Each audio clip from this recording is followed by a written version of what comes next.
Qual é o seu ponto de inflexão? E aí, tudo bem? Bem-vindo ao meu canal. Eu me chamo Moacir Moda, eu sou desenvolvedor de software há 10 anos e hoje eu sou líder técnico na Codivance. Aqui nesse canal você vai encontrar assuntos não técnicos sobre a nossa profissão tão técnica que é o desenvolvimento de software. E hoje eu vou falar sobre alguns pontos de inflexão que aconteceram na minha vida, né? O que motivou a eu falar sobre isso? Na semana passada eu comemorei a marca de 50 vídeos ininterruptos ao longo das últimas 50 semanas. Como eu tendo a dar zero valor para esse tipo de marca, né? Eu esqueci. Até que eu fui lançar aqui, eu vi os 51, eu falei, caramba, 51, né? Eu falei, meu, quer saber? Vou fazer um vídeo comemorativo, né? É comemorativo porque, cara, manter 50 semanas na disciplina, pra mim, é uma vitória, assim, absurda. Quem me conhece sabe que eu sempre fui uma pessoa completamente indisciplinada e eu mudei muito nos últimos anos. E essa disciplina tá me ajudando a conquistar muitas coisas, né? Então, de fato, eu acho que é algo a ser comemorado, né? E aí eu resolvi contar a minha história, né? Porque eu vi que tem muita gente que frequenta o canal e eu, por mais que eu pincele uma coisa ou outra, né? Eu nunca parei e contei a história de fato, né? Acho que até um dos motivos que eu nunca tinha feito isso é porque eu olhava assim e falava, porra, a história não é tão interessante assim, né? Quem é que vai ter interesse em saber da minha história e tal? Só que ao longo dos últimos anos eu venho percebendo que, cara, toda história é importante. Cada indivíduo é tão único, né? Cada um tem um contexto tão específico dentro da sua própria história que, meu, é muito difícil uma história de vida, qualquer que seja, não ser interessante, né? Sempre vai ter algum ponto, alguma coisa assim que mudou, alguma coincidência e tal. E aí eu falei, não, quer saber? Vou contar. Porque pode servir de inspiração, você entendeu? Seja pra pessoa copiar o que eu fiz, seja pra pessoa fazer completamente diferente do que eu fiz. Mas eu acho que serve de inspiração, né? Mas eu resolvi fazer isso de uma forma um pouco diferente. Eu não vou simplesmente contar, né? Eu elenquei alguns pontos de inflexão, né? Então o que é um ponto de inflexão? Ponto de inflexão é quando você tem um gráfico assim, o gráfico está subindo e de repente ele vira para baixo. Ou então o gráfico está descendo e de repente ele vira para cima. Esse é o ponto de inflexão, né? Na virada, na curva, seja para cima, seja para baixo. Eu tentei pegar alguns aqui que foram pontos de inflexão para cima, né? Tiveram alguns para baixo, mas profissionalmente não me lembro nenhum, né? Vou tentar contar dessa forma, né? Me inspirei no livro do Flávio Augusto, que também chama Ponto de Inflexão, muito bom, que ele fez exatamente dessa forma. E aí eu resolvi copiar, que é bom copiar quem é bom, né? Hoje de cabelo cortado, minha blusa em homenagem ao Rafinha. Vamos lá! Então, o primeiro ponto de inflexão foi o pobre no colégio de rico. Eu nasci num bairro aqui em São Paulo chamado Vila Maria. É muito engraçado, porque se você pega uma pessoa que nasceu num bairro de playboy, vai olhar Vila Maria e vai falar que é bairro de quebrada. E se você pega uma pessoa que nasceu numa quebrada mesmo, vai olhar Vila Maria e vai falar que é bairro de playboy. É o meio termo, né? E, meu, eu sou filho de pais separados, desde que eu me conheço por gente, meus pais são separados, né? E ambos de origem muito humilde, né? Assim, nunca faltou nada pra gente comer, eu sempre tive muita coisa boa, assim. A minha mãe teve um Fusca até os meus 18 anos de idade, um Fusca 77, inclusive amarelo, que a gente já precisou rebocar e o caramba. As minhas viagens sempre foram viagens tipo pra Praia Grande, pro Guarujá, que é o litoral de São Paulo, aqui 100 km de distância, interior. Fui andar de avião a primeira vez na minha vida com 21 anos de idade, se não me engano. Então assim, foi uma infância que eu não tinha luxos, mas nunca me faltou nada, né? Sou neto de nordestino com italiano, tanto por parte de mãe quanto por parte de pai, né? Como diria meu amigo Henrique Bastos, eles eram uns bandos de fudido tentando desenrolar a vida, né? E conseguiram, criaram uma família de pessoas com muito valor, muito caráter, né? E eu sou fruto disso. O meu pai e minha mãe, quando eu fiz 7 anos, né? Eles iam me colocar na escola e minha mãe foi na escola pública que tinha na rua de baixo da minha casa e voltou chorando. Falou, mano, meu filho não vai estudar aqui e tal. E eles fizeram um esforço lá, choraram um desconto e tal, e conseguiram me colocar num colégio de playboy, né? Que era um dos melhores colégios aqui da Zona Norte, que sai de São Paulo, né? Que era o Sion. Então eu era o pobre no colégio de rico, né? Apesar de alguns complexos de inferioridade, né, que você acaba desenvolvendo e tal, foi muito bom pra mim, porque eu acho que esse foi o primeiro ponto de inflexão na minha vida. Por ser um colégio bom, a barra era alta, você entendeu? Então, assim, você precisava estudar, você precisava se dedicar e tal. Então, esse nível de excelência, eu precisei desenvolver, você entendeu? Pra poder passar de ano, pra poder estudar, até porque eu tinha bolsa lá, tal. Meu pai ficava, não, se você repetir, vamos te cortar sua bolsa, tal, não sei o quê. E assim, isso me preparou muito pra vida, né? Então, até como exemplo, eu passei depois em 2 vestibulares vestibulares de escola pública sem me preparar para o vestibular, né? Só com o que eu tinha aprendido ao longo dos anos, entendeu? Então, com certeza esse foi o meu primeiro ponto de inflexão. O segundo ponto de inflexão foi a aula de história com HTML, né? Antes disso, né? Eu sempre fui uma criança que adorava brincar com tecnologia,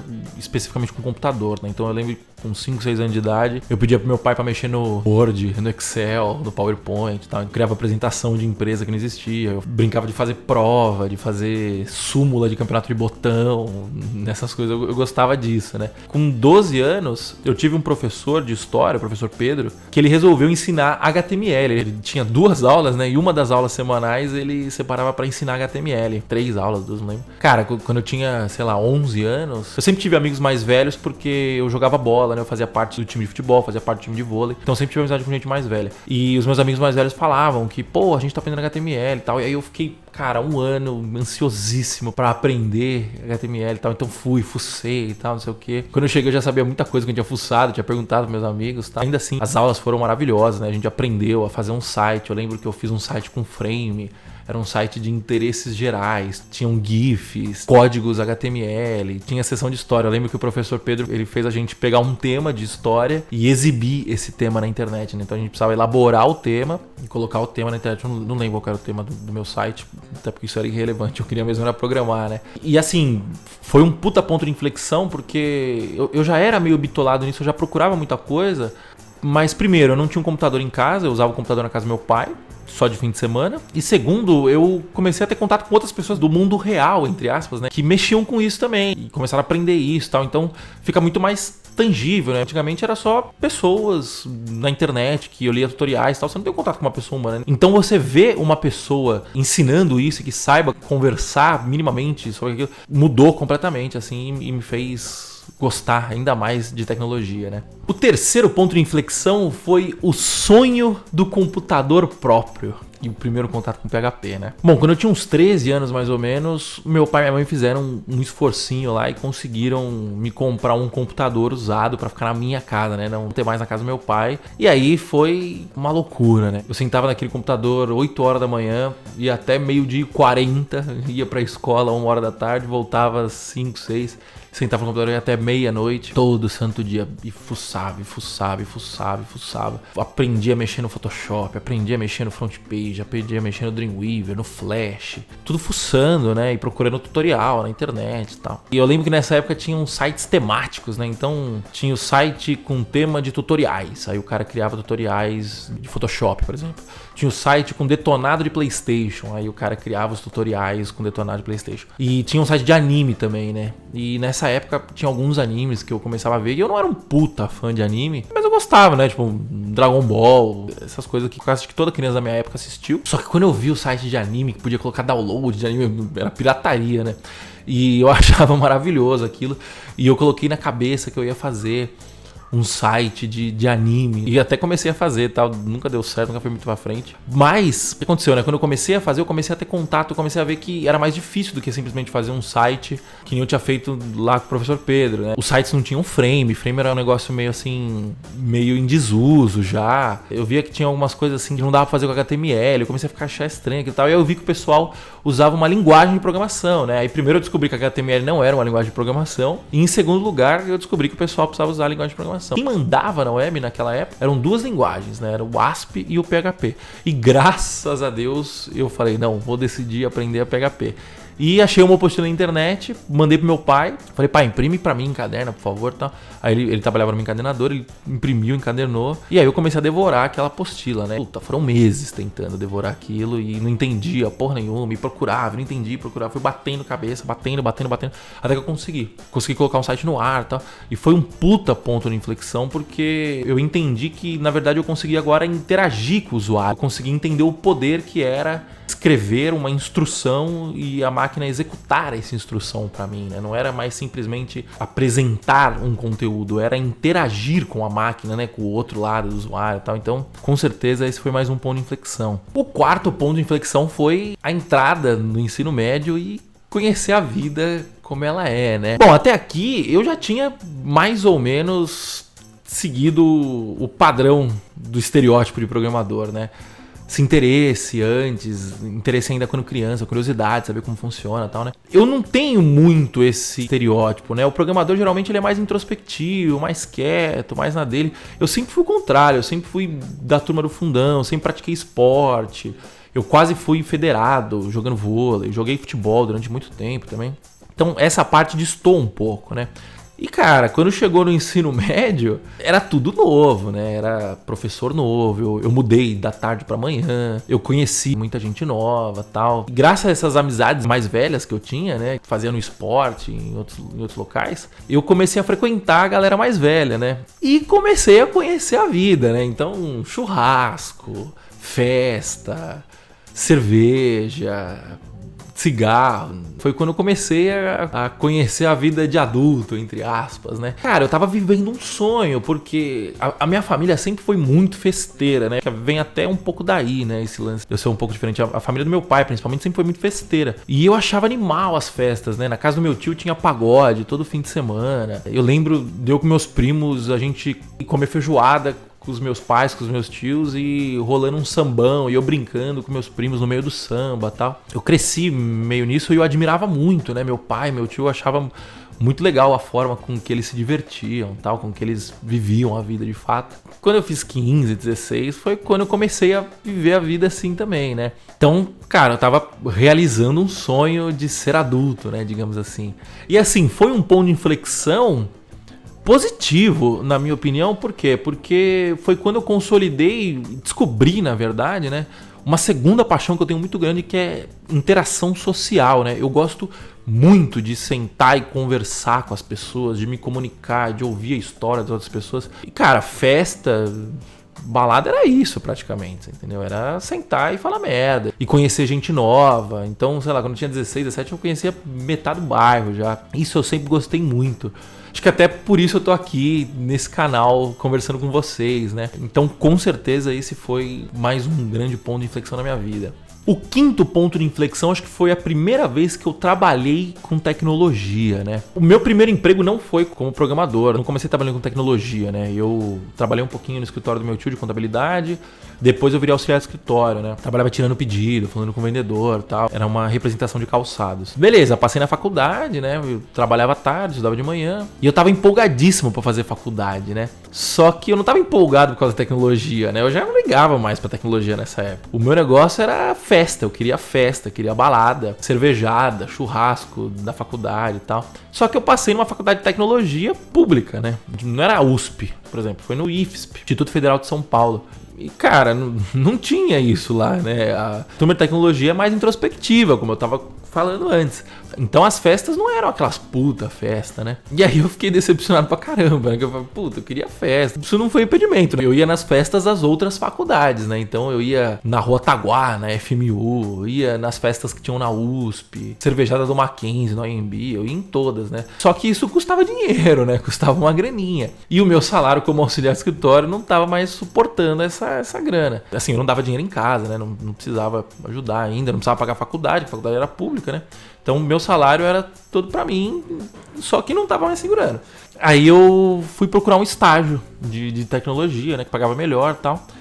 E achei o meu primeiro emprego. E o meu primeiro emprego foi como suporte técnico, não foi como desenvolvedor de software. Só que a gente usava muito programação, que a gente dava suporte técnico em instalações de software e tal. Então, tinha muita instalação que era customizada, então você tinha que mexer no código lá e tal. E, foi maravilhoso, né? Por quê? Porque reacendeu de novo aquela paixão que eu tinha lá, dormentes em tecnologia. Eu voltei a gostar muito de programação, interessar muito por tecnologia. Continuava me interessando por festa, mas de segunda a sexta o que eu gostava era de programar. E foi sensacional porque foi a primeira vez assim que eu vi a tecnologia resolvendo problemas reais, né? Porque até então eu ficava brincando de site de anime, nada deu certo, né? Sim, deu certo, nossa, fez um negócio de sucesso e tal. Eu só ficava fazendo experimentos. E ali não, ali eu tava fazendo, eu sabia que tinha acesso às coisas que eu mexia e tal. Então, assim, eu acho que o ponto de inflexão foi ter voltado, né, essa paixão e ter visto a utilidade da minha habilidade com tecnologia e da minha paixão com tecnologia me dar dinheiro, né, render uma grana. E sem contar que foi maravilhoso, né, eu fiquei menos de um ano no suporte, já fui para desenvolvimento depois. Lá eu conheci Python, que foi a linguagem que eu que é a linguagem que eu trabalho até hoje. Django, o Python tava na versão 2.7 ainda, o Django acho que tava na 1.3, alguma coisa assim. E foi muito bom, né? Fiquei 3 anos, se eu não me engano, acho que mais de 3 anos nessa empresa. Mas veio o próximo ponto de inflexão, né? Que foi quando eu tive o meu segundo emprego, que na verdade foi o meu primeiro emprego da vida real, digamos assim, né?